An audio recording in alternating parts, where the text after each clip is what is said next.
Parece a malformaciones de urinarias. ¿Cómo? ¿Malformaciones de qué? De vías urinarias. A ver, ¿quién dijo eso? Yo, Oscar. Oscar, ¿qué? ¿Pero cómo se llama esa asociación? ¿Alguien la leyó? Porque sí puede tener malformaciones a muchos niveles, ¿no? Pero, ¿cuáles serían?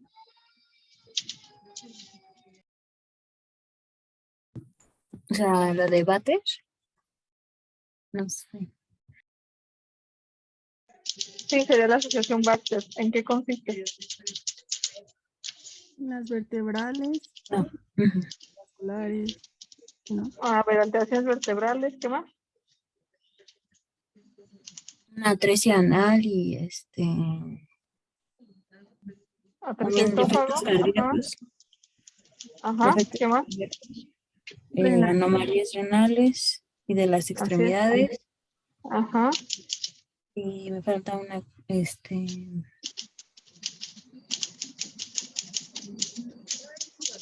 fístula, ¿no? Una fístula. Ajá.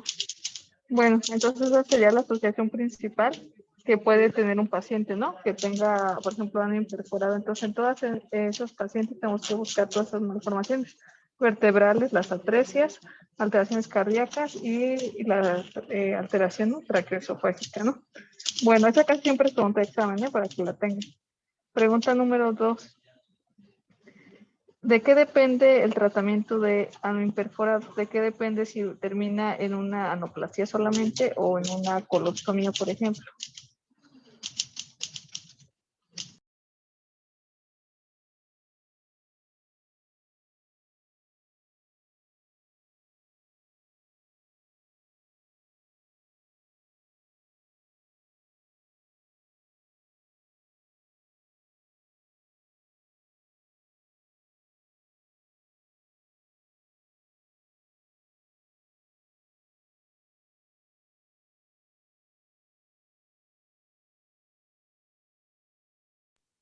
¿Nadie? ¿Liz sabe eso?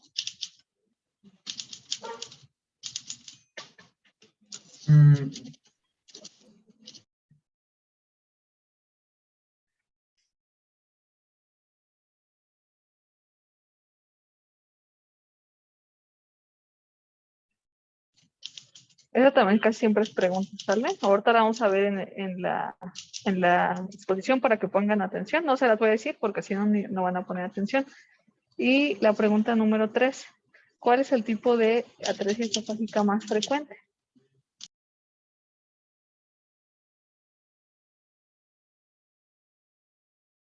La tipo C. ¿Número? ¿Qué número?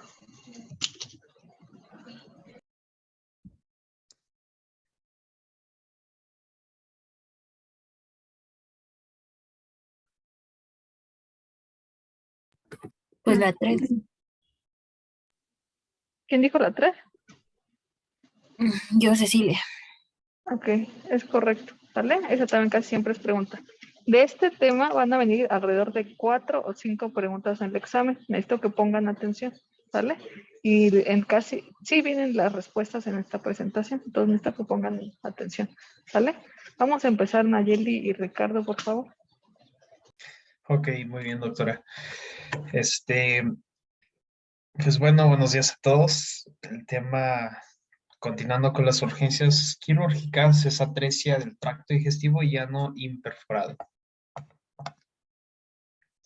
Empezamos con la atresia esofágica, que se define como una malformación congénita que se caracteriza por interrupción del trayecto esofágico, que pues va a terminar originando dos segmentos, uno superior y uno inferior.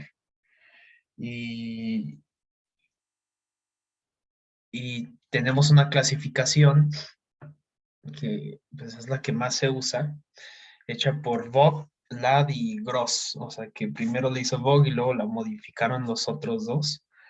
Y se clasifica con, bueno, se usan las letras A, B, C, D o los números 1, 2, 3, 4, 5. Empezando con la A, es la atresia sin fístula traqueoesofágica. Solo hay, perdón, si se fijan, pues el tema es atresia, pero realmente la fístula traqueoesofágica, como está en la mayoría de los casos en los que hay atresia, por eso entra en parte junto con esos, porque es prácticamente la misma malformación embriológica. En la B o en la 2 hay atresia con fístula proximal. Si se fijan, en la primera, que es atresia sin fístula, aquí en esta imagen, pues me gustó mucho porque está como muy facilillo, ¿no? Dos cabos esofágicos, que ya están independientes de la tráquea. En la B hay fístula proximal, o sea, el cabo superior con la tráquea. Entonces, lo que come, lo que entre por la boca, se puede ir a las vías respiratorias. En la C hay atresia con fístula pero distal. Ahora, pues el cabo inferior, pues está bueno, no es un cabo, la porción del esófago inferior ya es la que está conectada con la tráquea. En la D o 4 hay atresia con fístula proximal y distal en ambas, o sea, los dos porciones del esófago están conectadas y esta es la más grave, la tipo D. Y bueno, pues afortunadamente no es tan común, pero es la más grave. Y la E es una fístula traqueosofágica, pero sin atresia del esófago. Si se fijan, pues prácticamente el trayecto, la luz del esófago nunca está interrumpida, de hecho está más que conectada, o sea, sí, más bien no está interrumpida en ningún momento, pero pues sí, si se fijan, pues lógicamente en estos pacientes, cuando inhalan, pues aire se puede ir hacia acá, ¿no? Hacia el esófago y el estómago y el resto del tracto digestivo. Entonces, esto es como muy importante, tener en cuenta cómo son las fístulas, cómo recordar, y ver qué pudiera pasar. Por ejemplo, lo que les decía aquí, si lo que entre por la boca del alimento, pues se va a quedar aquí, ¿no? En este cabo, aquí, pues a las vías respiratorias, aquí igualmente se va a quedar aquí. Y pues lógicamente, pues por anatomía, imagínense, si alguien con reflujo, a veces o bebés que tal vez tengan alguna alteración en la glotis, pues, o que no tengan un cierre adecuado, pues imagínense estos bebés que fácilmente pueden, broncoaspirar contenido de aquí, de este cabo esofágico, que es muy corto. Y bueno, aquí hay otra imagen que esquematiza lo mismo. Atresia sin fístula en la 1. Es aproximadamente un 7% de todos los casos de atresia y fístula. Bueno, atresia solamente, ¿no? En el tipo 2 es más o menos 1% con la fístula proximal. Es un poco rara. La tipo 3 o C, como ya nos decían, es la más frecuente, de 80-85%. La más grave, pues porque tenemos que cortar dos segmentos que están unidos a la tráquea, un 3%, y la 4 perdón, y la 5 o E, un 4% que es la fístula en H.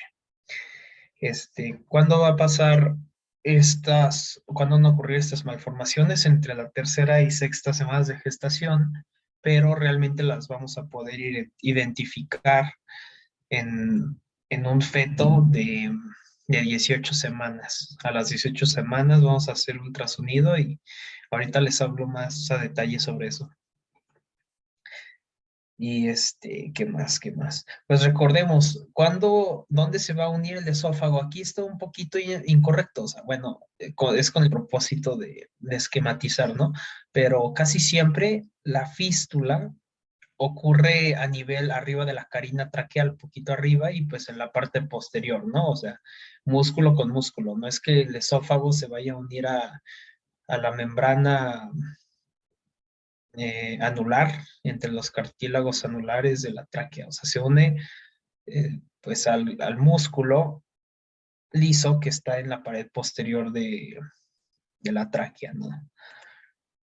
Aquí pues nada más una imagencilla de la anatomía, pues para que recordemos cómo aquí está el esófago y aquí está el músculo traqueal, músculo liso traqueal, y pues aquí es donde está la fístula, donde está formada la fístula, y casi siempre pues a esta altura, poquito arriba de donde se esquematiza aquí, está arriba de la carina, es donde vamos a encontrar la fístula, pero realmente hay más de 100 variantes de fístula traqueosofágica, pero pues estas son las más frecuentes y si se fijan, la 2 es un 1%, entonces las demás son aún más raras, pero pues para no solo buscar esto, ¿no? O sea, saber más o menos cómo está, qué puede pasar, porque embriológicamente, pues sabemos que hay un esbozo respiratorio que está unido a la tráquea, y posteriormente se va a ir separando. Entonces, lo que pasa aquí es que los tabiques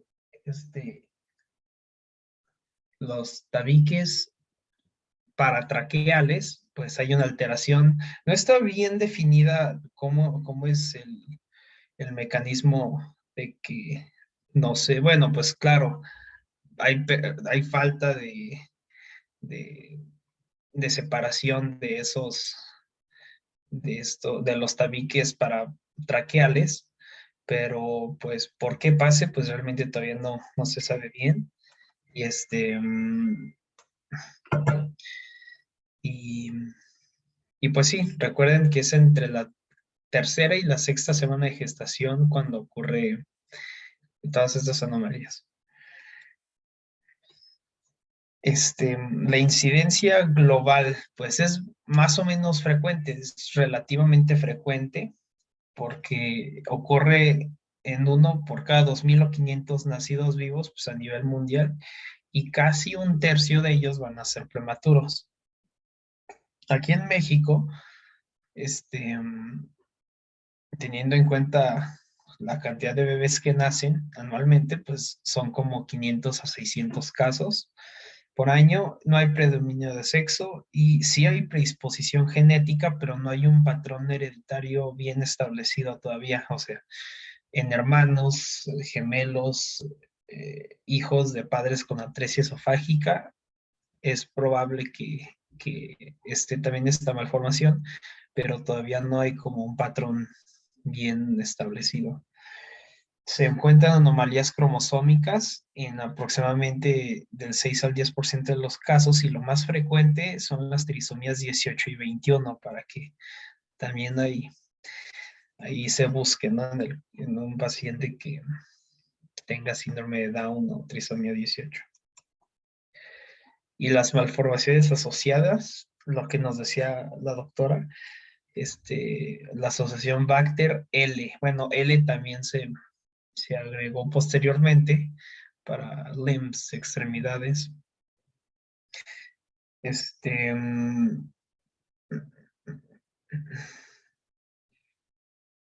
Bueno, como decían, ¿no? B de vertebrales, A de atresia anal, pero realmente es más como anorrectales, porque las malformaciones anorrectales, pues no solo es la atresia anal, pero pues anorrectales también está un poquito más completo porque son varias. C, cardíacos, T, traqueales, E, esofágica, R, renales y L de extremidades. Las cardíacas ocurren más o menos, son las más frecuentes en el 35% de los casos, y yo creo que este tema se está viendo en urgencias pediátricas por esto, por las otras malformaciones que sí pueden como comprometer la vida. Y claro, la atresia esofágica tiene que tratarse lo más pronto posible al nacimiento si es que el bebé nace, porque muchas veces no le permite nacer, o sea, termina siendo un óbito fetal, pero pues tenemos que clasificar al paciente de acuerdo a su estado, y si tiene otras malformaciones que sean peligrosas, como las cardíacas, y como vemos son las más frecuentes, para decir, bueno, pues primero reparamos lo cardíaco y ya después reparamos la atresia esofágica. Lo más frecuente es un defecto en la pared interventricular o la tetralogía de Fallot. Genitourinarias 24%, gastrointestinales 24%, esqueléticas 13% y del SNC 10%. Del cuadro clínico, pues... Regresa al anterior, Ricardo, por favor. De acuerdo a lo que nos estás diciendo ahorita de la asociación Bacter, ¿qué estudios le solicitaría a su paciente que está sospechando una asociación? Por ejemplo, lo que le encuentras la atresia esofágica o que le encuentras ano imperforado. ¿Qué estudios le solicitaría?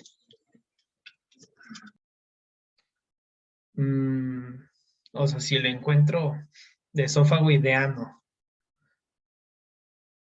O de esófago o de ano, ¿no? Por ejemplo, es que nazca con, sí, atresia anal o con una, ¿cómo se llama? O que no pase, por ejemplo, la sonda orogástrica al momento del nacimiento. O sea, no es que tenga que tener todas visibles para que tú le hagas el protocolo de asignación Bacter. Con que tenga alguna de estas, que son de las malformaciones mayores, ya le tienes que hacer el protocolo, pues. ¿Tú qué estudios le pedirías?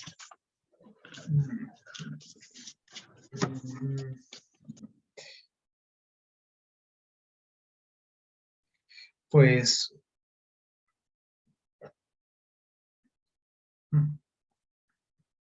pues una tomografía, porque... ¿Un TAC? ¿Como para qué? A ver, ve lo que estás diciendo. Piensa lo que estás diciendo. Si, por ejemplo, te nace un niño con ano imperforado, ¿tú le vas a poner una tomografía? Ah, no, para ano perforado no, pero... No. O sea ano imperforado, o sea atresia de esófago, o sea, bueno, sí, tienes ajá, razón. ¿qué le vas a pedir? No, Sí, no le vas a pedir un niñograma. Sí, Ajá, tienes ¿qué le vas a razón. pedir? No, pues una radiografía es lo más como... ¿Una radiografía de qué? ¿O de dónde o cómo? Pues de tórax y de abdomen. Ok. Y pues podemos usar contrastes. Pues sí, también ahí podemos ver, por ejemplo, lo renal, si hay riñoncillos en herradura que son... Pero Bueno, eso lo vas a ver en una radiografía, una riñón en herradura. A ver, piensa lo que estás diciendo. Yo sé que sí sabes, y aparte que tienes tu cuadrito, el cuadrito mismo te va guiando. ¿Cómo le diagnosticarías anomalías vertebrales? vertebrales, Ajá. Esa es pregunta de examen, ¿eh? Por eso te estoy incidiendo mucho.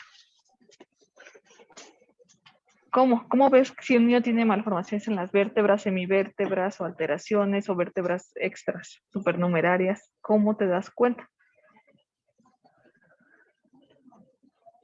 No lo vas a ver en la exploración física, eso es probable que no pase. Ajá, entonces, ¿cómo? ¿Qué estudio de imagen te apoyaría eso? Una resonancia magnética. No, porque son tan agresivos. Ya resonancia es un recién nacido. ¿Cuál es el estudio básico? Básico para ver si alguien tiene chueca la columna o la tiene malformada. pues, pues yo Sin pensaría miedo. que era la radiografía, pero Pues sí, la radiografía de columna, le pides una radiografía de columna AP y una lateral, ahí vas a ver si tiene mi vértebras, no la vas a radiar nada más para ver si tiene mi vértebra o malformación, ¿sale? Ajá, muy bien. Para descartar atresia anal, ¿cómo lo vas a descartar? Atresia, o sea, con estudios de imagen. No, estudio o exploración, lo que tú me No, digas. la atresia anal con, si hay o sea, primero si hay orificio anal o no, y después, Ajá. si sí hay, con una sonda se introduce, y si no pasa de 3 centímetros, es atresia Que no hay, anal. ¿no? Bueno, eso lo puedes hasta la exploración, como tú bien dijiste, ¿no? Eso es al nacimiento. En teoría, un niño con atresia o malformación anorrectal no debe tardarse así años, ¿eh? En que se diagnostique, ¿no? Entonces, así de primera intención, como tú dices, al nacer, el paso de la sonda, ¿no? ¿Qué más? En defectos cardíacos, ¿cómo lo diagnosticarías?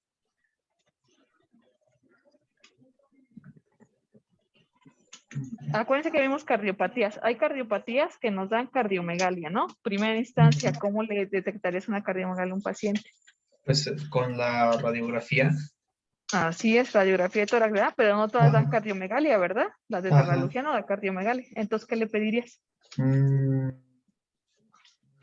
posiblemente un ecocardiograma. Ah, pues correcto, un ecocardiograma, ¿no? Ajá, las anomalías traqueales. Para la tráquea,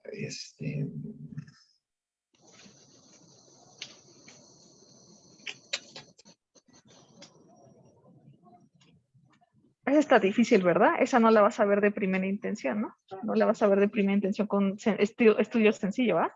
A lo mejor con una broncoscopía, ¿no? Pero bueno, eso no se lo vas a pedir a todos. Ajá, y luego la atresia de esófago, esa sí está más fácil, ¿verdad? Sí, pues con contraste, una radiografía con contraste. Ok, mira, para atresia de esófago, en teoría, esa se debe diagnosticar al nacimiento, ¿sale? El caso que tuvimos aquí, pues es porque seguramente es una atresia que no es común y se le permitía comer al paciente, ¿sale? Con una atresia de esófago, en teoría, tú al nacimiento pasas la sonda y si se acoda o si no pasa, es que está atrésico, ¿sale? Y ya el uso de medio de contraste no es lo indicado. No es indicado el uso de medio de contraste. Eso era para que nosotros, en el caso del paciente que tuvimos, era para descartar una alteración de la mecánica de la deglución y reflujo, ¿sale? Pero el paso de medio de contraste no es el estudio de elección por una atresia de esófago, ¿sale? También tendría que ser Ok. una endoscopía o algo así, porque esa es esófago. Y cuando esa tráquea es broncoscopía, ¿sale?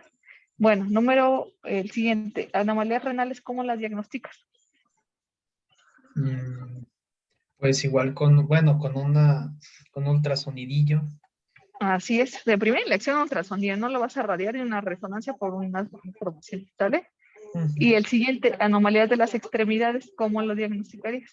Pues ahí sí clínico, ¿no? Bueno, Sí, la mayoría, ¿no? De las veces es clínico, ajá. totalmente clínico, a menos que tuviera alguna malformación que tuviera, no sé, un dedo extra o que tuviera alteraciones a nivel de algún hueso que tú veas, ¿no? Que tiene malformados los deditos, pues a lo mejor una radiografía, ¿no? Pero bueno, eso casi es clínico al 100%. Entonces, ¿qué estudios tú solicitarías a un niño con asociación Bacter? Así tal cual, ya de primera intención y lo más básico, pues. Pues, pues todo lo que hemos estado diciendo, ¿no? Ajá, retómalos Radiografía porque es de, pregunta de examen.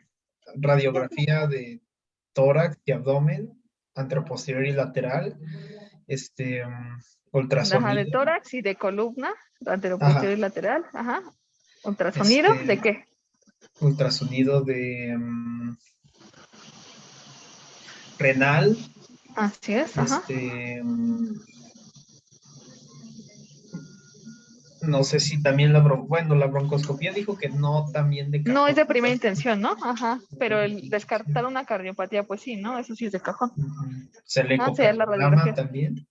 Ajá, y el eco, ¿sale? Ujú. Entonces, esa es pregunta de examen, ¿eh? Para que la tengan y sepa por qué le vas a pedir cada cosa, ¿sale? Ahora sí ya continúa. Ok, este, mm, en el cuadro clínico, pues muchos bebés van a tener cialorrea abundante y es bueno, ya la cialorrea es abundante, perdón, pueden tener tos porque pues muchas veces están el contenido, por lo que les digo de que el contenido del esófago, pues está ahí molestando la glotis, ¿no?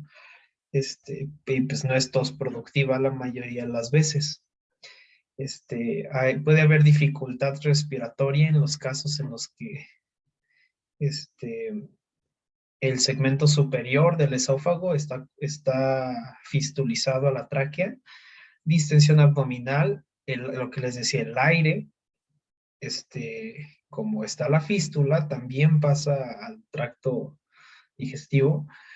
Puede haber, y en casos más severos, pues síndrome de insuficiencia respiratoria aguda o neumonía y bajo peso al nacimiento. En la fístula en H, que recuerden no tiene atresia, es pura fístula, tienen tos durante la alimentación, porque si se fijan puede pasar alimento hacia la tráquea.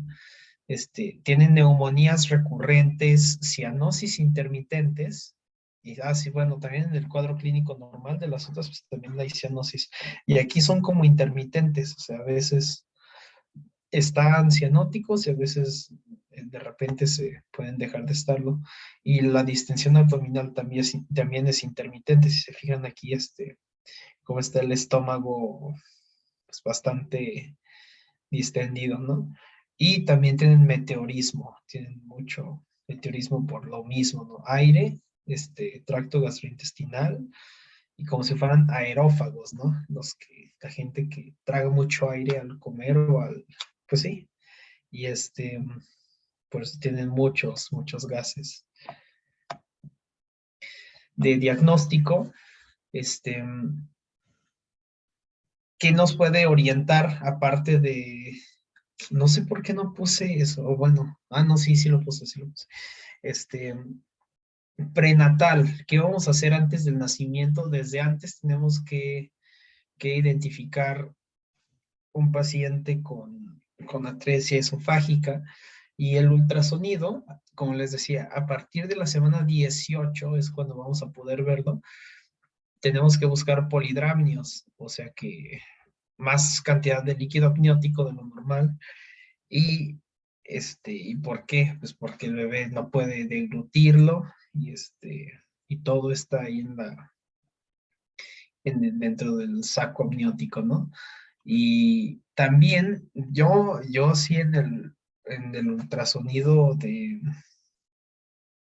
no me acuerdo cómo se llama el ultrasonido más reciente que usan los ginecólogos, que le dicen de cuarta dimensión, pero pues ahí pueden ver ellos, porque yo sí nomás no, ahí sí ni le encuentro forma al feto, de que tenga aire si hay aire en el tracto gastrointestinal, y si no, si hay aire, lo malo es que ni siquiera es muy sensible el ultrasonido ahí aproximadamente, o sea, si hay polidramnios y aire en la cavidad intestinal del feto, hay un 55% de probabilidades de que sí tenga algún tipo de atresia. Entonces ahí tenemos que irlo descartando. Si solo hay polidramnios, como un 40% de probabilidades, pero pues es otra cosa. Todos los casos de atresia tendrán polidramnios, o el 90 y tantos por ciento tendrán polidramnios, pero no todos los polidramnios son por atresia esofágica. Entonces eso también lo malo es que no podemos hacer mucho en ese sentido, pero pues sí, el ultrasonido es lo que hay en cuanto al diagnóstico prenatal. Y ya cuando nació, pues con la clínica, y pues nos orientamos a que recordemos, muchos son prematuros, un tercio de ellos pesa menos de 2.5 kilos, y ya, después de que nace, pues aspiramos las secreciones orales, y ya se adapta, se condiciona el bebé al ambiente, y bueno, es que usted dice que no se hace mucho, no se toma mucho la radiografía, ¿no, doctora? Pero pues yo encontré que la radiografía pues la anteroposterior y lateral de tórax y abdomen, que se puede usar una sonda que sea radiopaca y también había encontrado lo que usted dice, simplemente con una sonda, introducirla y si se dobla, si se forma, se curvea, pues es que hay atresia, ¿no? Pero si no, se está seguro de que sí se curveó la sonda, por eso se tiene que usar una sonda de 10 CFR. Si no sentimos que se curvea, pues tenemos que tomar la radiografía o usar contraste, pero ya dice que no se usa para para ver encontrar la atresia. La sonda, una sonda normal se alcanza a ver, ¿sale? Nada más que sí tiene que ser mínimo de 10 French, 10 a 12 French, y sí se alcanza a ver una sonda normal en la radiografía. Hay algunas sondas que sí tienen como que una banda radiópaca que permite que se visualicen, pero pues aquí, por ejemplo, no hay nada de eso. Entonces, con una sonda normal nada más de 10 a 12 French, sí se puede ver, y como dice, si tienes duda, pues puedes tomar la radiografía, ¿no? Para ver hasta qué parte pasa la sonda o si de verdad hay una curvatura. Incluso cuando, bueno, ya cuando ves una atresia que sí sea, por ejemplo, de la tipo 1, inmediatamente tú ves que no pasa y se sale, se regresa. Pero como ya vimos, no todas las atresias son de ese tipo, ¿no? La mayoría tienen fístulas y esa pues no la vas a poder diagnosticar con una sonda porque pues no alcanzas a ver el resto, ¿no? La conexión con el esófago. Ok, gracias. Si se fijan aquí en esta radiografía, pues lo que ya veíamos, ¿no? Lo que ya nos decía la doctora, pues el corazón, pues aparentemente pues no tiene cardiomegalia y pues, pero nos tenemos que fijar aquí principalmente en el esófago. Si se fijan, pues aquí está esta cosa, ¿no? Que es el cabo esofágico y está dilatado frecuente. La mayoría de las veces cuando hay atresia tipo 1, que es la más frecuente, que es la segunda más frecuente, de hecho, de aquí se usó medio de contraste, pues entra el medio de contraste y pues aquí vemos dónde se queda, ¿no? Y entonces vemos el estómago y vemos que está bastante lleno de aire. ¿Por qué? Por la fístula con la tráquea, que hace que aire de la tráquea pase al tracto gastrointestinal. Fíjense lo distendido que está. Y si se fijan, también hay atresia duodenal aquí, porque ya no podemos ver después de esto. Bueno, eso decía la descripción de la radiografía, pero si se fijan, pues ya no vemos más del duodeno. Y también se ve como una pequeña dilatación aquí, como lo que pasa en el esófago, ¿no?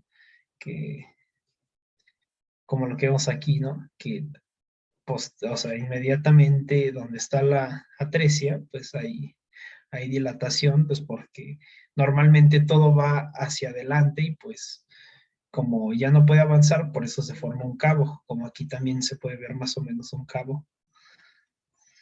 Este es el caso que vimos y lo puse pues porque quedó muy, bueno, a mí me gustó la imagen y yo pensé pues bueno, que habían usado el medio de contraste para ver si era así, pero pues ya vimos que no.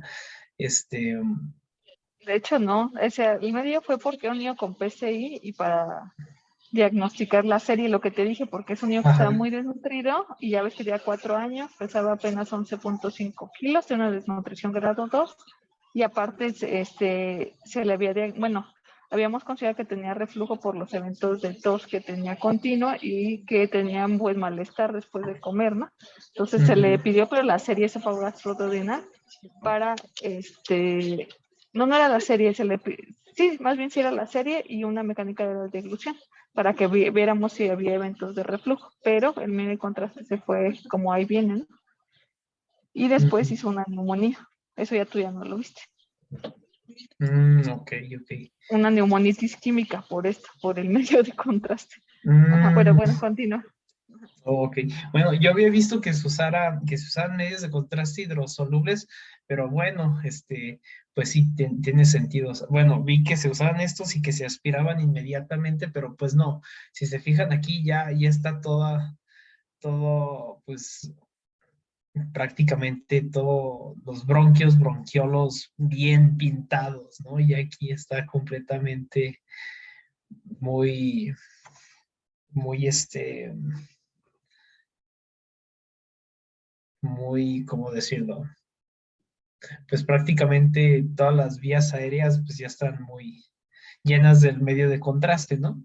Entonces, pues si se fijan lo que les decía aquí, pues ya no se tiene que, como dice la doctora, no se tiene que usar medio de contraste, pero ¿qué pasó? Se dio el medio de contraste, entonces tiene la fístula, tiene una fístula superior muy probablemente, entonces del esófago pues pasó a la tráquea, y si se fijan en la parte más o menos inferior de la tráquea, y aquí fue cuando ya pues no pasó a las tripitas, ¿no? Se fue al tracto respiratorio. Y lo que sí también, lo que sí tenía duda, esto es medio de contraste, ¿no? También, lo que está en el Sí, lo que estómago, pasa, entonces, ¿qué tipo de atresia consideras que es? yo creo es en H, más bien es Así fístula es, sin atresia. con fístula en H, ¿va? Ajá, ¿Y qué porque número es pues esa? es la 5 pues porque realmente está en los dos, o sea, el medio de contraste pasó los dos. Así es, porque sí come, ¿no? ¿Te acuerdas que este año sí comía? Ah, sí, sí, sí. Entonces, ajá, o sea, comía, nada más que como dices, tiene que ser en H para que parte pase al esófago, porque ese año, o sea, si no hubiera comido nada, todo se le hubiera ido al pulmón y hubiera tenido la neumonía antes, y la neumonía la presentó después del estudio del medio de contraste por la neumonitis química, ¿sale? Y si Ujú, comía, obviamente estaba bien desnutrido, pero otra ujú. parte pasó al pulmón, entonces tuviera que ser una en H, ¿no? Es la como que lo que Ajá. más nos quedaría. Y ya son Ujú. súper raras, ¿no? Ya viste. Sí, sí, sí, son O sea, fue también una bastante suerte que la raras. viera. Ujú. Y eso es lo que le permitió vivir, ¿no? Y llegar a los 4 años sin un diagnóstico y sin un tratamiento y sin nada. Ok. Entonces, antes de eso, los papás no sabían, no No, tenían. los papás no sabían nada. Aquí este es su primer internamiento y de hecho yo le pedí todo lo de para reflujo porque estaba desnutrido por los datos que tenía, porque tenía cialorrea y porque de pronto tenía tos. Entonces dije, bueno, todos los niños con casi con trastornos cerebrales tienen reflujo y aparte como no ganan peso, pues son candidatos a que se alimenten directamente por el estómago, una gastrostomía, y si tienen un reflujo muy severo, que era lo que parecía que tenía, pues se les hace algo que se llama funduplicatura. Entonces yo le solicité los estudios, pero porque el niño, para que lo operaran y ya pudiera empezar a ganar peso, porque es un niño neurológico. Pero fue un hallazgo que se le descubrió la atresia, porque nunca había tenido neumonías. Y la primera neumonía que tuvo fue aquí por el medio de contraste. Mm, Ok. No, pues sí, sí, ya se aguantó bastante tiempo, sí. Bueno, no sé si haya tenido otros antecedentes de problemas respiratorios, pues sí, hasta los 4 años, pues sí, no hay de otra más que fuera en H para que aguantara tanto. Ok, y bueno, también vi que si no hay contraste, bueno, ya vimos que no se usa el contraste, pero que se inyectara aire para ver, para buscar distensión. Este, tanto, pues simplemente en el ESO, cuando hay tipo 1, pues el aire luego vamos a sentir que es rechazado, que regresa, pues porque está muy, perdón, está muy proximal la, la atresia. Si inyectamos aire y en la radiografía vemos que hay mucho aire intestinal, pues podemos sospechar que es una tipo 3, la más frecuente, y si no hay, pues que es la tipo 1, ¿no? Que nos regresa el aire pues casi automáticamente. Y también pues se valora el parénquima pulmonar como, como decía la doctora, ¿no? Pues muy probablemente pueda haber en todas las que, en todo donde haya fístula traqueosofágica, pues tenemos que buscar esto para descartar algún problemilla que haya tenido en los pulmones. Claro que clínicamente pues se vería, ¿no? Como dificultad respiratoria, como quejido, como este caso, pues el niño se quejaba bastante y tenía dificultad respiratoria, pero pues igualmente evaluar el parénquima y pues buscar las otras posibles malformaciones que ya vimos, ¿no? Con los otros estudios, el eco, el ultrasonido, la radiografía, etcétera.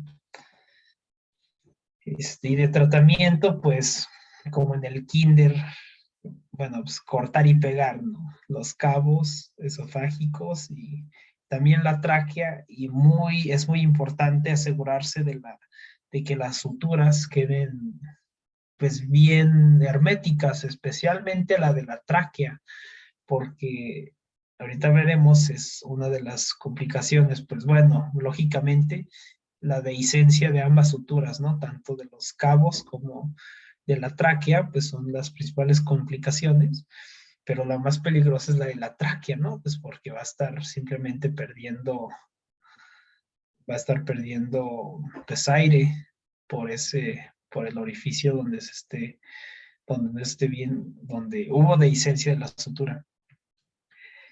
¿Qué va a pasar? Entre mayor sea la distancia entre los cabos esofágicos, mayor será el riesgo de dehiscencia de las suturas. ¿Por qué? Pues por simple tracción, por simple fuerzas físicas contrarias. ¿Qué se puede hacer? Se puede poner una gastrostomía en el niño, pues para ahí alimentarlo.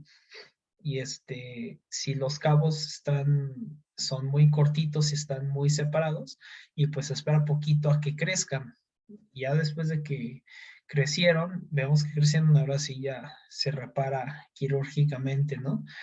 Y pues, lo que les digo, cortar y pegar. En otras palabras, anastomosis término terminal. Y ¿cómo vamos a estadificar el riesgo de estos niños? Pues la clasificación de Spitz nos habla para ver qué tan urgente es esto. El grupo 1 son bebés que pesan más de 1500 gramos y no tienen otra patología y pues tienen muy buena sobrevida, entonces pues no es como tan urgente. Si tenemos otro, si fuera el caso, ¿no? Que también más o menos fuera raro, ¿no? Que hubieran dos casos al mismo tiempo. En el grupo 2, menos de 1.5 kilos o cardiopatía mayor, ya tienen sobrevida de 60%. Y el 3 son los que peor les va, menos de 1500 gramos y cardiopatía mayor. Las dos cosas y ya pues solo 18% de sobrevida. Y estos tenemos que evaluar qué es lo principal, dónde tenemos que actuar primero y muchas veces pues es la cardiopatía y ya después la atresia. De las complicaciones, pues ya vimos que la supervivencia en general es buena si no hay, no hay malformaciones cardíacas mayores. Puede haber la dehiscencia que les decía, de la esofágica, de la sutura traqueal, y pues les puede dar un neumotórax más o menos importante, pues porque sigue estando cubierto de pleura pulmonar desde pues el hilio pulmonar sigue estando, más bien también está cubierto por la pleura, y pues por ahí se va el aire que se está saliendo de la sutura. Y pues es de inicio espontáneo este neumotórax, o sea, y es lo que tenemos que sospechar. Si tuvo esta cirugía y de repente la mamá lo lleva al hospital por una evidente dificultad respiratoria y tenemos que sospechar del neumotórax. También puede haber estenosis de la anastomosis esofágica, refistulización traqueoesofágica, pero esto está pues más difícil, ¿no? Yo me pregunto cómo.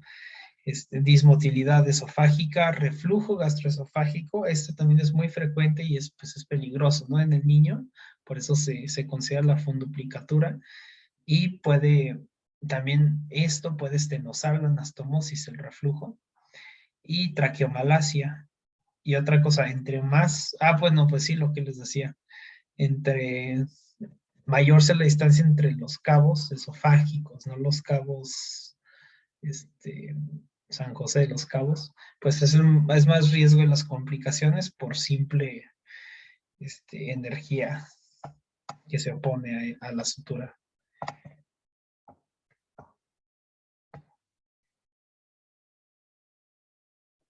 Bueno, Bueno, sí. solamente la última pregunta respecto a este tema. Entonces, Ricardo, ¿cuál sería el cuadro clínico de un recién nacido con atresia de esófago? Pues tos, cialorrea, cianosis, Dificultad respiratoria, ¿no? dificultad Progresiva. respiratoria, ajá. Ajá, y a lo mejor no hay paso de la sonda, ¿no? Porque estoy siendo recién nacido. Ok, esa Disten- siempre es pregunta de examen, ¿vale? Distensión Bueno. abdominal también, bueno, Sí, muy... también puede haber. Sí, por la conexión, ¿no? Sí, correcto. Bueno, ya, la que sigue, siguiente. Continúa ahora sí, por favor, Mel. Sí. Bueno, vamos a continuar ahora con las atresias de tipo intestinal. La que sigue, por favor. Bueno, como ya lo hemos estado viendo y como ya hemos introducido en este punto, atresia en general va a significar sin luz.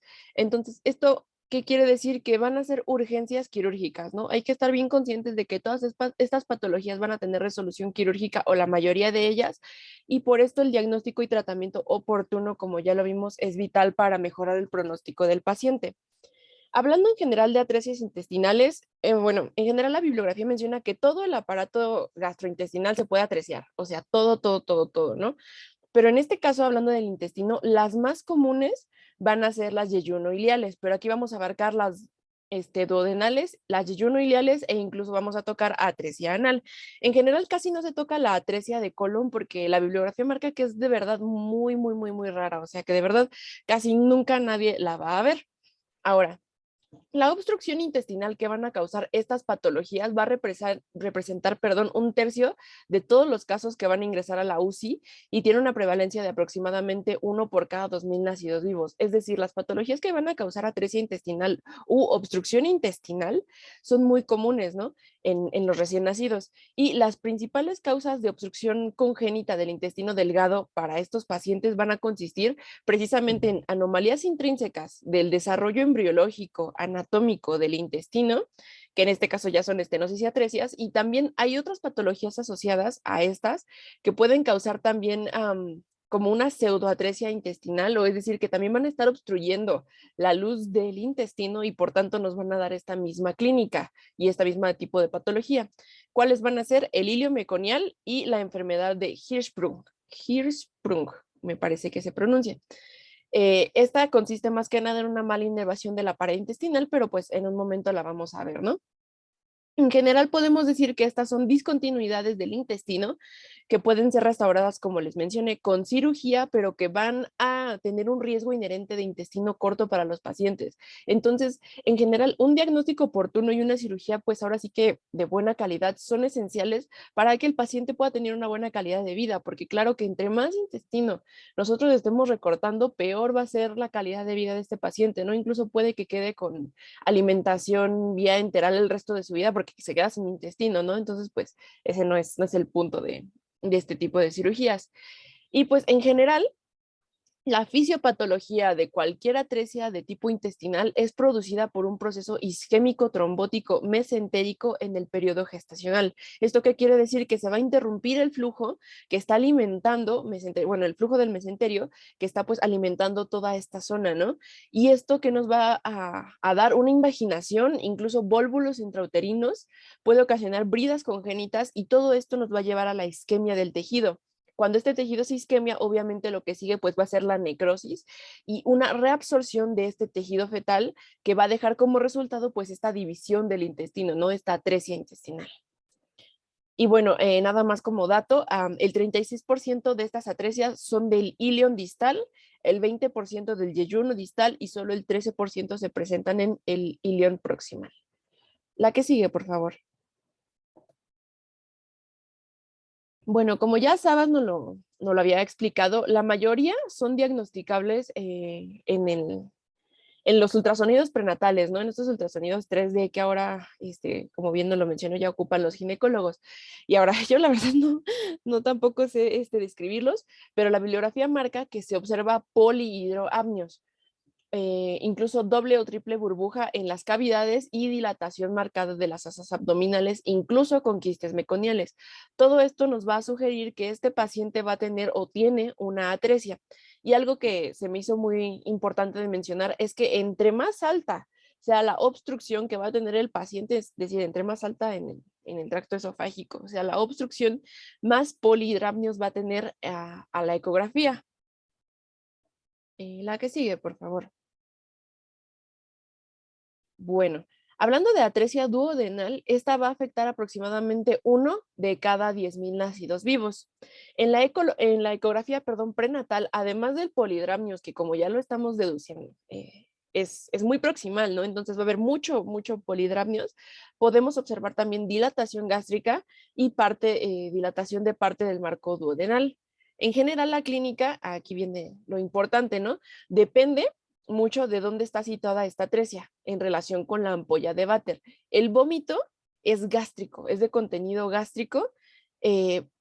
¿Por qué? Porque pues estamos diciendo que es de tracto digestivo alto, ¿no? Entonces recordemos que todo lo que es alto es vómito de tipo gástrico. Todo lo que es por abajo de la ampolla de váter va a ser vómito de tipo bilioso. Entonces, eso es algo que tenemos que tener muy importante porque es como un tipo de diagnóstico diferencial, ¿no? Si es gástrico, podemos estar pensando ya que es algo más, una obstrucción alta, ¿no? En general, esta se va a clasificar en 3 estadios. Ahora sí que pues 1, 2 y 3, ¿no? En números romanos. En el primero vamos a tener un tabique o una especie de diafragma que va a estar obstruyendo, ahora sí que la luz del intestino, pero no va a haber discontinuidad del mismo. En el segundo, vamos a tener esta discontinuidad por un cordón fibroso, es decir, va a haber un cordoncito que va a estar separando 2 segmentos intestinales, pero no va a haber separación completa de los mismos. Y en el tipo 3, vamos a tener ya una separación completa de las 2 partes del duodeno. La que sigue, por favor. Ahora, ¿qué es lo que vamos a ver en estos pacientes? A la exploración se marca que el epigastrio suele estar muy abombado e incluso como la imagen que tienen a su derecha, se marca que se pueden ver ondas peristálticas muy marcadas y muy enérgicas que van a estar caminando de arriba a abajo, pero solo en la parte como más alta de la cavidad. Ocasionalmente, aquí viene también algo muy importante que nos va a dar el diagnóstico diferencial. Estos pacientes sí tienen expulsión de meconio, o sea, no mucho, pero sí tienen expulsión de meconio e incluso, pues sí llegan a pintar, ¿no? Los pañales que les ponen. Y estas también es muy importante, como ya lo había mencionado Sabas, están muy asociadas a anomalías como la trisomía 21. Entonces, si ya, ya nos estamos dando una idea, ¿no? Vómito de contenido gástrico y expulsión de meconio, ya estamos pensando, ¿no? Atresia de tipo duodenal.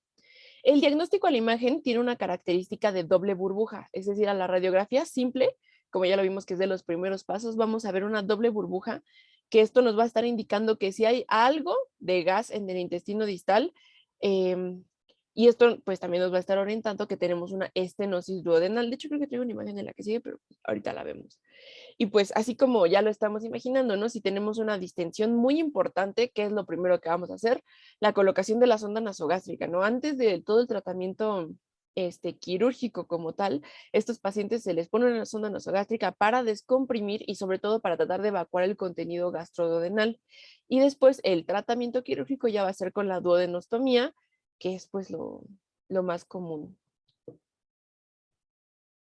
La que sigue, por favor. Creo que es donde viene la imagen. Sí. Bueno, entonces esta pedacito me gustó mucho porque es como un tipo resumen en el que ya nos muestra como todo lo que se ve en una atresia duodenal, ¿no? Es decir, por USG ya sabemos, ¿no? Hay signos de doble burbuja y polidroapnios, muy importante. En el recién nacido, vómito de tipo gástrico, a veces bilioso, distensión abdominal y muy importante, salida de meconio. Y a la radiografía, ese signo de doble burbuja sin gas distal, que creo que sí se alcanza a ver bien en la imagen, me faltó quizás hacerla un poquito más grande, pero sí se ven, ¿no? Las dos burbujitas en la radiografía, ya nos estarían orientando, perdón, a este diagnóstico de atresia duodenal. Gracias, Abbas. La que sigue. Bueno, si ya pasamos Espérame a, perdón, tantito, Naye. sí, De la anterior, también casi siempre es frecuente, pregunta de examen, cuál es el síndrome, signo de doble burbuja, en qué atresia se presenta, ¿sale? Para que lo considere y lo revise nuevamente. Continúo. sí, doctora. Bueno, si seguimos ahora sí que el caminito anatómicamente, ya pasamos a las atresias yeyuno-iliales. En general se dicen yeyuno-iliales porque la bibliografía marca que es muy difícil decir, ah, bueno, esta atresia es solo de yeyuno, esta atresia es solo de ilion. Entonces más bien se les dio este nombre para abarcar pues el total de este tipo de atresias que son pues ya pasando la ampolla de Vater, ¿no? Y en general la fisiopatología va a ser la misma, no vamos a tener baja del riego sanguíneo que nos va a dar un infarto, perdón, segmentario y la reabsorción del intestino fetal. Aunque también en este caso, como les mencionaba, hay cuadros subyacentes que van a potenciar este tipo de compromisos vasculares, como cuáles los vólvulos intestinales, las invaginaciones, el hilio meconial, que también lo vamos a ver, y las herniaciones por defectos de la pared abdominal. La que sigue, por favor. Entonces, algo también que tengo que destacar es que hay conductas maternas que van a estar favoreciendo que estas atresias pues se manifiesten, ¿no? Como cuáles, las conductas que van a favorecer la vasoconstricción, el tabaquismo, el consumo de la cocaína. En general, esas son las más importantes, ¿no? Sí se han descrito padecimientos de atresias por herencia familiar, pero en realidad son muy pocos. Y la mayoría son autosómicas recesivas. Y otras asociaciones que podemos tener en estos bebés, por ejemplo, son los partos gemelares, el bajo peso a nacer y la prematoriedad. En estos bebecitos va a ser mucho más predominante las atresias intestinales. La que sigue, por favor. Bueno, entonces, en este caso, la clave va a ser la distensión abdominal progresiva, el vómito de tipo verdoso o más biliar y algo importante, estos pacientes no tienen expulsión de meconio, más bien tienen expulsión de bueno, se dice que es moco blanquecino, e incluso si ustedes hacen una estimulación rectal no van a ver meconio, solo van a ver como un moquito de color blanco, y esto es como lo clásico o la clave para nosotros decir que estamos ante una atresia de tipo yeyuno ileal. En general también tiene una clasificación, como las que hemos estado viendo previamente, y también va por números romanos, ¿no? 1, 2, 3A, 3B y 4. Si se pueden ver en la imagen, en el tipo 1 también vamos a tener una membrana mucosa que va a estar obstruyendo la luz, pero hay una continuidad relativa del intestino proximal y distal, ¿no? A partir de esta membrana mucosa. En el tipo 2 vamos a tener un cordón de tipo sólido, muy pequeñito, ¿no? De un diámetro muy pequeñito que va a conectar estas dos porciones de intestino, ¿no? Proximal y distal. El tipo 3 ya es el que está en dos subtipos, ¿no? Si ven en la imagen, en el 2A tenemos que los dos extremos del intestino terminan en asa ciega, es decir, o sea, no hay conexión entre estos dos y tienen defectos también mesentéricos. El tipo 3B, de hecho, es muy similar, pero se asocia a un defecto mesentérico más extenso y a una pérdida de irrigación normal del intestino en la parte distal. ¿Esto qué quiere decir? Que el ilion va a estar girando alrededor de una arteria ileocólica y en general todo esto da lugar a un aspecto como en mondadura de manzana, marcaba la bibliografía, pero en general es una parte de intestino normal y una parte de intestino muy, muy, muy delgadita, un cordón chiquititito que va a estar unido a la arteria mesentérica. Y esta es la más asociada a la prematoriedad. Y pues es un acortamiento muy, muy, muy significativo de intestino, ¿no? Como ya lo pueden estar deduciendo. Y el tipo 4 ya van a ser múltiples segmentos con atresia intestinal, es decir, ya no solo va a haber dos pedazos, ya va a haber muchos, muchos, muchos pedacitos atresiados del intestino. Y bueno, los tipos 2 y 3A, como lo pueden ver en la imagen, es lo que les decía, el que está separado por el cordoncito y el que son asas ciegas, dos diferentes, son los más frecuentes. En general son más o menos el 30-35% de los casos. El tipo 1 más o menos es el 20% de estos casos, y ya el 3B y el 4 son el 10 a 20% restante. Y el 3B, de hecho, es el menos común. La que sigue, por favor. Entonces, clínicamente podemos, número 1, no se detectan tan fácil intraútero, ¿no? Entonces, clínicamente podemos decir que el paciente va a presentar polihidroamnios, que es de las primeras cosas que podríamos sospechar en un paciente con obstrucción intestinal. Van a tener una distensión abdominal instaurada con mucha rapidez al iniciar las primeras tomas, pero esto quiere decir en unas 12 a 24 horas, ¿no? Como ya lo vimos, si es esofágica, o sea, luego que empiezan las tomas, bueno, hay dificultad respiratoria, a veces ni quieren comer, y si inician las tomas, pues luego lo regresan, ¿no? Porque está muy alta la obstrucción. En este caso, los vómitos y la distensión empiezan al más o menos 12, 24 horas y como les decía, son de tipo bilioso. Y la mayoría de estos lactantes no van a tener expulsión de meconio en las primeras 24 horas y pueden también manifestar ictericia estos pacientes, ¿no? Y pues así es como nos vamos a ir orientando, ¿no? A qué tipo de atresia o más o menos dónde es que está localizada este tipo de obstrucciones. La que sigue, por favor. Entonces, como les mencionaba, hay más etiologías que nos pueden dar una obstrucción intestinal y una de las más importantes es el ileomeconial. Esto va a ocurrir sobre todo en lactantes recién nacidos que tengan diagnóstico de fibrosis quística. Recordemos que estos pacientes tienen secreciones anormalmente viscosas. Y en el ilion simple, los últimos 20-30 centímetros van a estar colapsados y rellenos de heces color pálido, bueno, se describe, en forma de bolas. Y además van a haber asas dilatadas de longitud variable que van a estar obstruidas por meconio muy denso. Es decir, este meconio, esta secreción va a ser tan viscosa que va a estar obstruyendo por completo el peristaltismo y todos los movimientos normales, ¿no? El peristaltismo no va a conseguir empujar este contenido tan viscoso y tan pesado y por tanto nos va a generar una impactación en este ilion. Además de todo, ya lo que tenemos, pueden producirse incluso vólvulos del intestino proximal que va a estar pues excesivamente dilatado, nos puede llevar a una isquemia intestinal y pues por tanto atresia e incluso perforaciones a nivel intestinal, ¿no? Y pues hay que tener muy en cuenta que las perforaciones intraútero van a estar produciendo en el paciente una peritonitis de tipo meconial y esto nos va a llevar a adherencias y calcificaciones que van a ser todavía más susceptibles a causar obstrucciones en estos pacientes. La que sigue, por favor.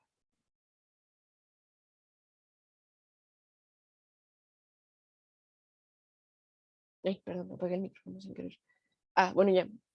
Otra de las enfermedades también importantes en estos pacientes, o bueno, que nos pueden dar esta clínica de obstrucción, es la enfermedad de Hirschsprung. En general, esta es una ausencia congénita de células ganglionares en los plexos mientéricos y submucosos de la pared intestinal. ¿Esto qué quiere decir? Que va a haber partes que van a estar correctamente pues inervadas con estos plexos y partes que no. Entonces vamos a tener una alteración de la motilidad con interrupción de las ondas peristálticas en estos segmentos que no van a estar inervados, ¿no? Como ya lo estamos viendo, o bueno, como lo podemos deducir, y esto nos va a llevar a una obstrucción intestinal funcional con dilatación progresiva en las zonas en las que la transición ahora sí que está sana, ¿no? El 80% de estos casos, el segmento más afectado es el recto sigmoideo, ¿no? Y solo el 15% van a estar afectando otras porciones del colon. En general, estos lactantes van a presentar otra vez, ¿no? Dilatación intestinal en las partes que sí tiene ganglios y hipertrofia, ¿no? En estas mismas paredes, es decir, en donde la peristalsis está conservada. Y en la zona que no está inervada, no tiene ganglios, se va a hipotrofiar e incluso puede adoptar una forma como de embudo. Y por tanto, el intestino distal que no está inervado va a estar colapsado. La siguiente, por favor.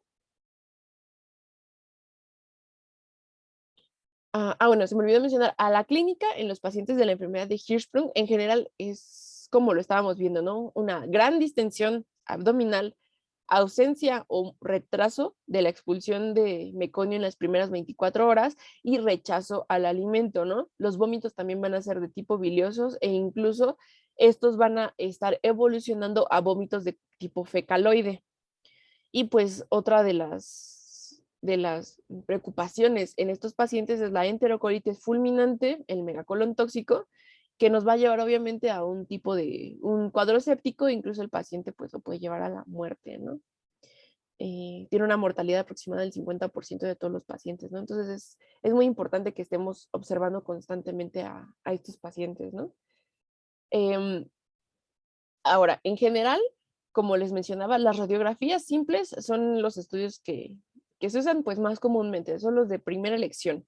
Y en este caso, en las atresia duodenales vamos a ver 2 burbujas. Si ya nos pasamos a las atresias yeyuno-iliales, van a ser signos de 3 burbujas, es decir, van a haber más burbujas o niveles hidroaéreos proximales a la obstrucción y tanto en bipedestación como en decúbito lateral, ¿no? Van a estar presentes estas burbujas. En el ilio meconial en general no, porque la viscosidad de las secreciones va a estar impidiendo la formación de estas burbujas. Más bien, en los casos de ilio meconial podemos ver nosotros una imagen en vidrio despulido o vidrio esmerilado, como ya lo hemos estado viendo en otras patologías, ¿no? Incluso podemos ver burbujas, pero no tan importantes como las atresias, ¿no? Más bien chiquitas que están atrapadas en este meconio condensado, ¿no? En la región del ilion.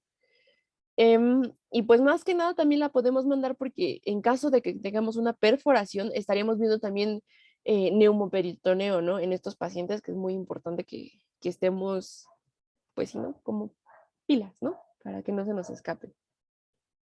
La que sigue, por favor. Bueno, si ya mandamos nosotros nuestra radiografía y aún así no estamos como muy satisfechos con el resultado, podemos ya mandar un estudio con contraste para localizar, o más bien para que nos diga exactamente a qué nivel va a estar esta obstrucción. Se dice que los enemas hidrosolubles con gastrografín o IPAGE, son los más utilizados para distinguir las atresias de lo que es el ilio meconial y también de lo que es la enfermedad de Hirschsprung, ¿no? Entonces, pues obviamente en las atresias estaríamos viendo, ¿no? Esta separación de nasa ciega o una pequeña barrera que va a estar impidiendo el paso y bueno, todas esas clasificaciones que vimos al inicio, ¿no? En caso de que tengamos un ilio meconial, como toda esta parte del intestino está obstruida, lo que vamos a ver es como un cordoncito, ¿no? Un microcolon. La bibliografía marca, de hecho, es la imagen que está más inferior a toda la diapositiva. Se dice que es un microcolon porque va a estar sugiriendo el desuso y la presencia de obstrucciones a nivel de todo el intestino, ¿no? Entonces estamos viendo un colon ocupado, pero que además está atrófico, ¿no? Entonces ya con eso, con este microcolon, podríamos dar nosotros el diagnóstico de ilio meconial. Y en caso de que veamos la zona de transición y el embudo, que es la imagen que está en medio de la diapositiva, como les estaba explicando en la enfermedad de Hirschsprung, ¿no? Vamos a tener esta zona en embudo y las zonas que sí están inervadas van a estar muy distendidas. Entonces ya con eso nosotros podríamos dar el diagnóstico diferencial. Ah, no, esto es Hirschsprung, ¿no? Y bueno, ya por último, la ecografía abdominal también es una prueba complementaria que también podemos decir que es fundamental porque también tiene la capacidad de distinguir entre hilo meconial o atresia ilial. Y también nos puede dar una indicación de que sea estas dos o una mal rotación intestinal asociada además a estas patologías. La que sigue, por favor.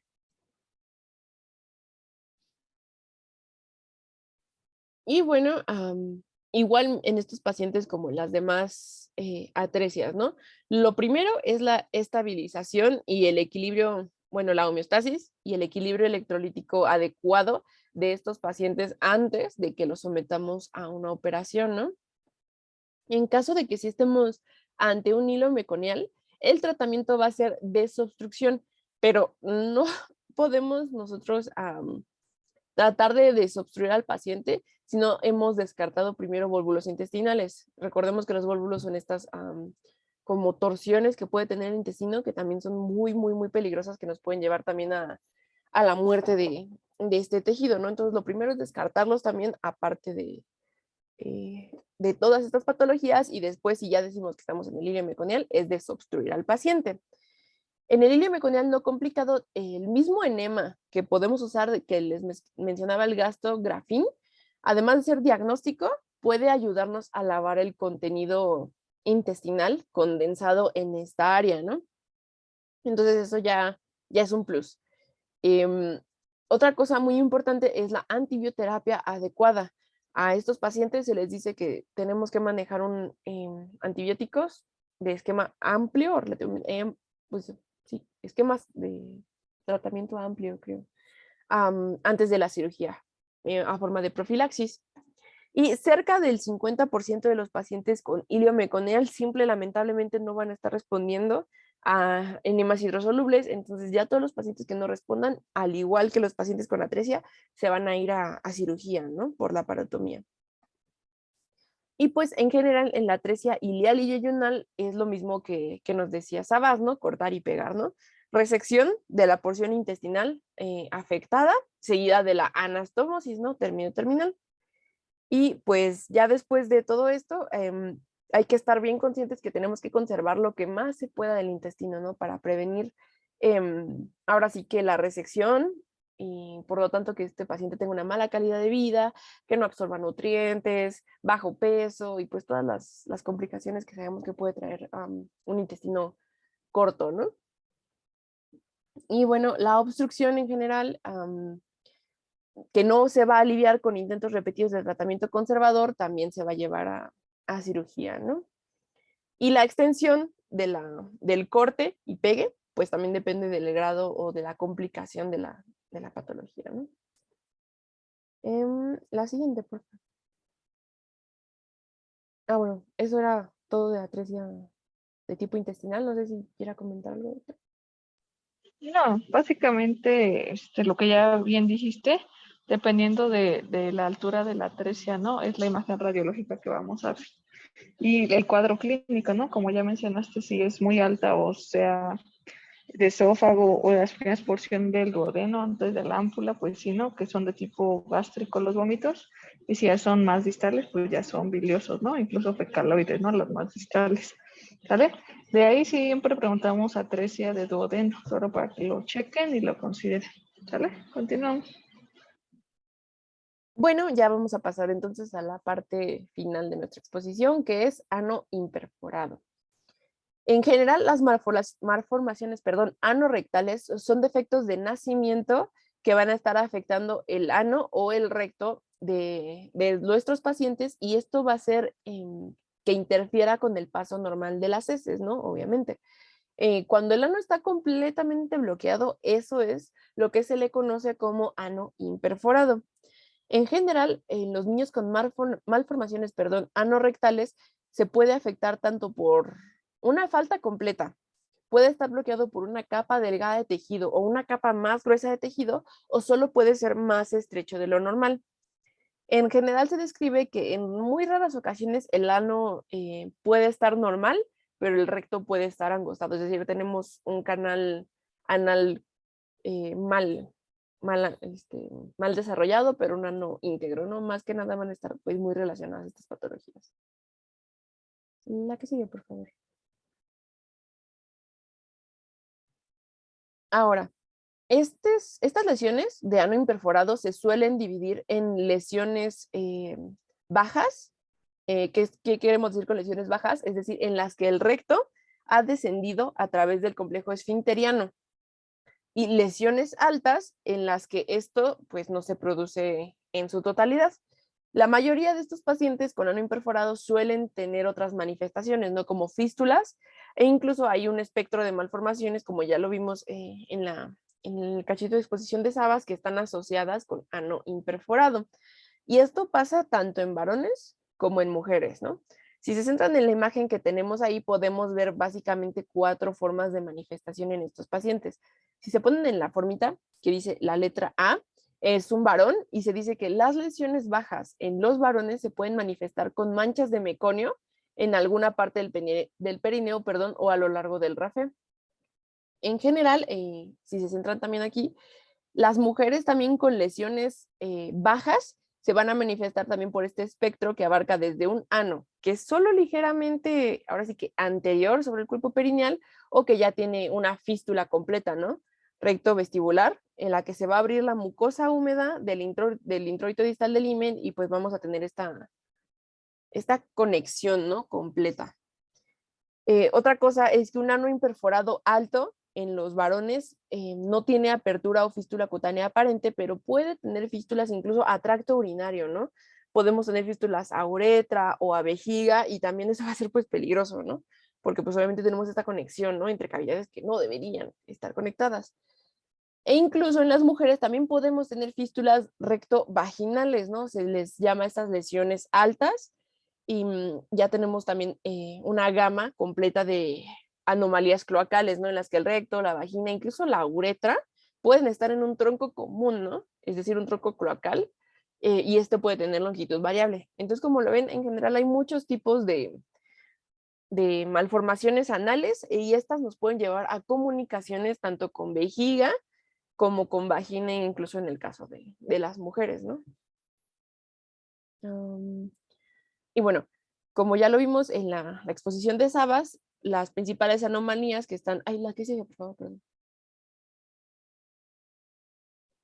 Como ya lo estábamos viendo, perdón, en la exposición de Sabas, las principales anomalías que van a manifestar estos pacientes es en riñón y en tracto urinario junto con anomalías del sacro, ¿no? Entonces, por eso hablábamos de que era muy importante, ¿no? La radiografía de columna, una USG, ver los riñones, ver el corazón. En general, todas estas manifestaciones se les puede también conocer como síndrome de regresión caudal. Los varones con fístulas rectovesicales y los pacientes con cloaca persistente tienen defectos, la mayoría urológicos. Es decir, hasta el 90% de los pacientes con este tipo de malformaciones van a tener también defectos urológicos, cardíacos, asociados también con atresia esofágica, que la atresia esofágica esté fistulizada o no a la tráquea, y pues se pueden agrupar en cualquier combinación a estos pacientes, ¿no? Y como lo vemos en la tablita de la parte de al lado, también es sacada del Nelson, ahí nos vienen, ¿no? Todas las alteraciones asociadas, ¿no? Genitourinarias, vertebrales, cardiovasculares, gastrointestinales y del sistema nervioso central. Dentro de las genitourinarias podemos ver el RB1, el reflujo vesicolateral, una agenesia renal, displasias renales, duplicación ureteral, criptorquidia, hipospadias, vertebrales como disrafia vertebral, médula anclada, masas peresacras, meningoceles, lipomas, cardiovasculares, como nos mencionaba la doctora, ¿no? Tetralogía de Fallot, comunicación interventricular, transposición de grandes vasos, gastrointestinales como fístulas, traqueoesofágicas, es decir, arriba, o atresias duodenales, ya más abajito, o enfermedad de Hirschsprung, que también puede estar asociada a esta patología, ¿no? Y en el sistema nervioso central, espina bífida o médula anclada. La que sigue, por favor.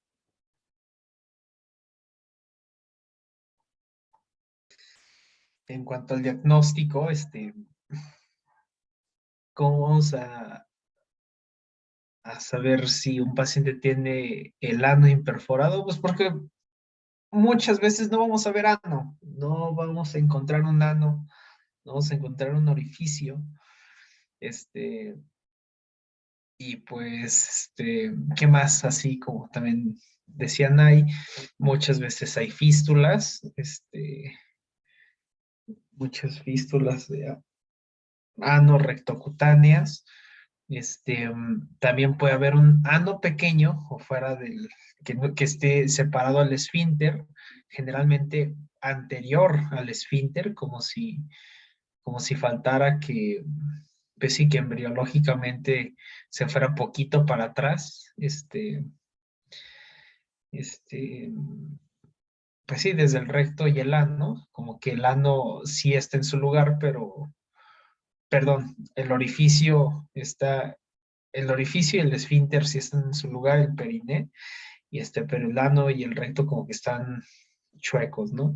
Hay, pues, o sea, pues también la atresia por impermeabilidad anal, que puede haber orificio, lo que decía al principio, pero que realmente no es permeable, o sea, es solo como un orificio muy superficial y pues podemos meter una sonda y si no pasa más de los 3 centímetros, pues también es atresia, ¿no? O sea, ¿de qué sirve ese ano si no es permeable ese pequeño orificio?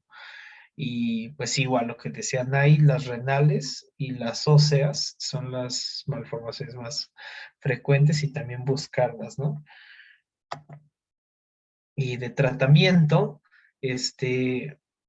ahí sí le fallo, doctora, no vi realmente, no encontré la diferencia en donde de cuándo se va a usar una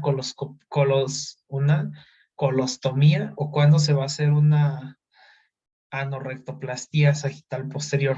Yo vi que pues prácticamente es perforar el ano, es hacer el ano, sin, y que quede en relación con el esfínter, como ya les decía, muchas veces está en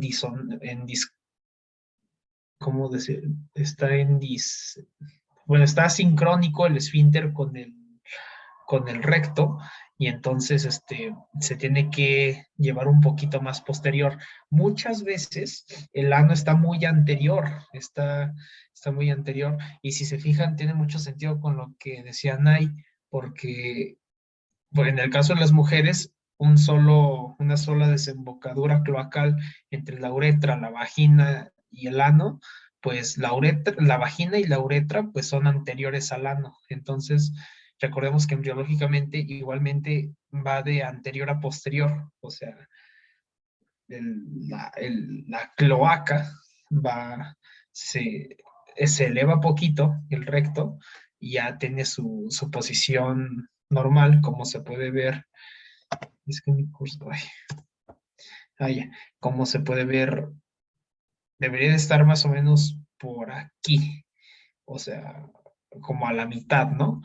Y y es donde debemos de tener, este, pues aquí en este caso, por ejemplo, en la representación, pues es un varón, pero pues en las mujeres también es muy importante por el riesgo de refistulización, de que pudiera abrirse ahí otra vez la fístula, tiene que estar a una distancia adecuada, pues en estos casos, pues el paciente no hay, en un paciente femenino no hay rafe anovulvar, y o más bien, pues sí hay, pero más bien sí se desarrolló, pero pues está fistulizado, y pues tiene que haber una distancia adecuada, ¿no? Que es más o menos 1 o 2 centímetros, por lo mismo de que para evitar infecciones, ¿no? Ya después de que se haga la cirugía en los hombres, pues no hay tanto riesgo de infecciones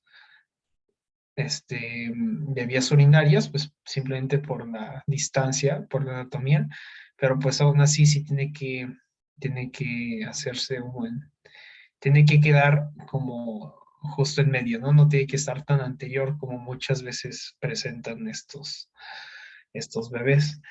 Y se tiene que hacer a las 24 a 48 horas de vida. Vi que no se debería de hacer a las primeras 24, pero no encontré con un argumento sólido de por qué a las primeras 24 no, pero pues se tiene que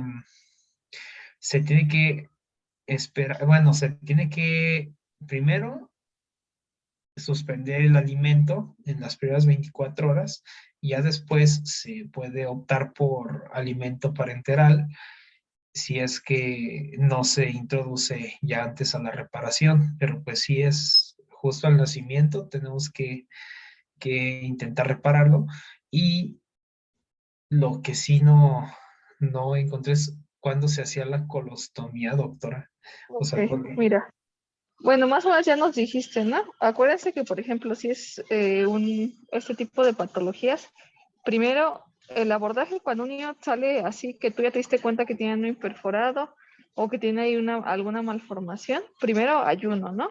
El tratamiento primero es ayuno, las soluciones y un cubrimiento antimicrobiano, ¿no? Ya sea ampicilina, amicacina. El motivo de que en las primeras 24 horas no se coloque la sonda es con la finalidad de que se termine de neumatizar el intestino lo más que se pueda, o sea, que el aire llegue hasta donde pueda llegar, pues, porque se le hace un estudio específico que se llama invertograma.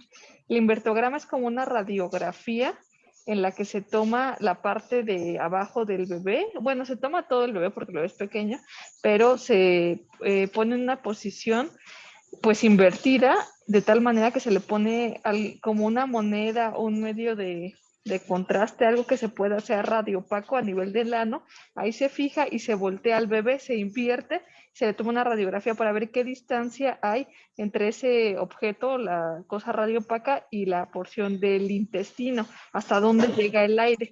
Dependiendo de eso, tú vas a ver si es una malformación rectal alta o una malformación rectal baja, porque tú la dejaste que se neumatizara hasta donde llegara, ¿sale? Entonces, si hay una distancia mayor de 1 centímetro entre lo que será el intestino y la piel, tú consideras que ya es un paciente que tiene una malformación rectal alta y va a necesitar una colostomía, ¿sale? Y ya posteriormente ya se hace la corrección anal. Pero, por ejemplo, si es un paciente que al hacerle el invertograma, que es el estudio específico, la distancia es menor de 1 centímetro entre intestino y piel, significa que está casi conectado, ¿no? Nada más que no se terminó de formar el orificio. Entonces, ahí sí ya se hace el tratamiento. La que tú mencionas, la recto, pues sí, o sea, hacer pues el orificio pues como tal, ¿no? Porque está muy cerca, está a menos de 1 centímetro de distancia, ¿sale? Ese es como que el abordaje. Y en el caso de los niños y las niñas, siempre hay que descartar que también tengan fístula. ¿Cómo pudiéramos descartar una fístula?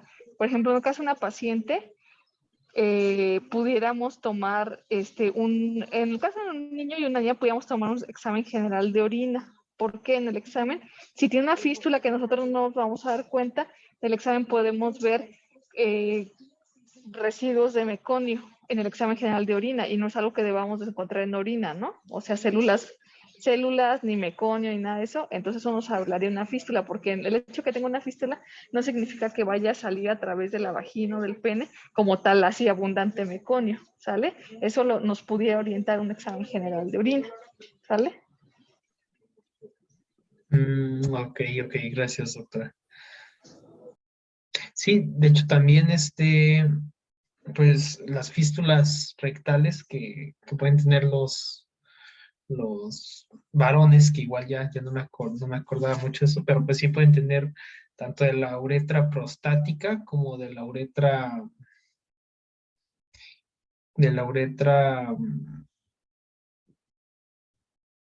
vulvar, a nivel del bulbo esponjoso.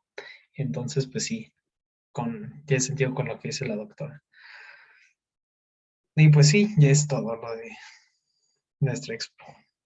Ok, entonces, ¿cuál sería igual nuevamente la misma pregunta? Ricardo, ¿de qué dependería el abordaje quirúrgico del paciente con malformación anorrectal? Pues si es alta o baja, si es Ajá. Ujú. A ver, ¿qué? Si es alta, pues la colostomía, y si es baja, pues la rectoplastía. Ajá, así es. Entonces depende de la distancia, ¿no? De la distancia a la que se encuentra la malformación, o sería colostomía o anorrectoplastía, ¿sale? Y también depende obviamente de si se acompaña de fístula, ¿no? Por ejemplo, si es con fístula, pues sí le tienes que hacer una colostomía, ¿no? Para hacer el cierre de la fístula, y si es sin fístula, pues dependiendo si no está alta, pues pudiera ser solamente la anorrectoplastía, ¿sale? Ahorita de todos modos les voy a mandar al chat del grupo un algoritmo donde viene esto para que lo chequen y lo tengan ahí, ¿sale? No sé si hay alguna duda, chicos.